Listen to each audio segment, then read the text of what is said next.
Là, on va juste voir les premiers blocs de base du programme Scratch qui vont nous permettre d'orienter le lutin et de l'emmener à l'endroit où l'on le souhaite. Déjà, première chose, quand on souhaite avoir un déclencheur, c'est-à-dire une interaction entre l'homme et la machine, ça se situe dans la catégorie événement. Donc ici, vous voyez par exemple, quand j'appuie sur le drapeau vert, je vais le sélectionner, ça veut dire que quand je cliquerai sur le drapeau vert, alors à ce moment-là, le programme se lancera. D'accord? On pourrait avoir quand j'appuie sur la touche espace. Ce qui fait que quand j'appuie sur la touche espace, alors le programme se lance. Okay. Quand j'appuie sur le drapeau vert, j'aimerais que mon lutin, il se déplace, il aille directement à certaines coordonnées. D'accord? Donc la scène ici dispose de coordonnées.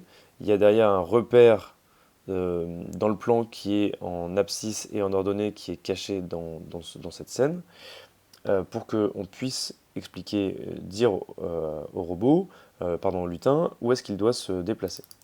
Donc là, en l'occurrence, moi, je vais lui demander de se déplacer en 130. D'accord? Ça, c'est une première chose. Et puis, je vais lui demander de s'orienter vers la droite pour commencer mon programme en partant vers la droite. Donc, s'orienter vers la droite. Alors, vous voyez ici que on peut s'orienter vers la droite, on peut s'orienter vers le haut, l'orienter vers la gauche et l'orienter vers le bas. Mais il y a les positions intermédiaires également. Là, je l'ai mis vers la droite. Et on pourrait s'orienter vers le pointeur de souris, par exemple. D'accord? Ok. Donc une fois que j'ai fait ça, je vais cliquer sur mon drapeau vers là-haut. Et puis je vais regarder ce qui se passe. Hop, mon lutin, il s'est déplacé sur le point de coordonnées 130. Et il s'est orienté vers la droite, comme je lui avais demandé.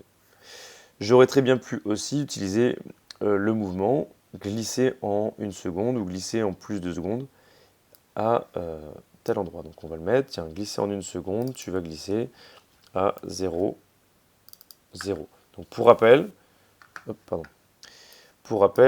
l'abscisse c'est l'axe horizontal, l'ordonnée c'est l'axe vertical. Donc je veux qu'il soit en fait au milieu de la scène.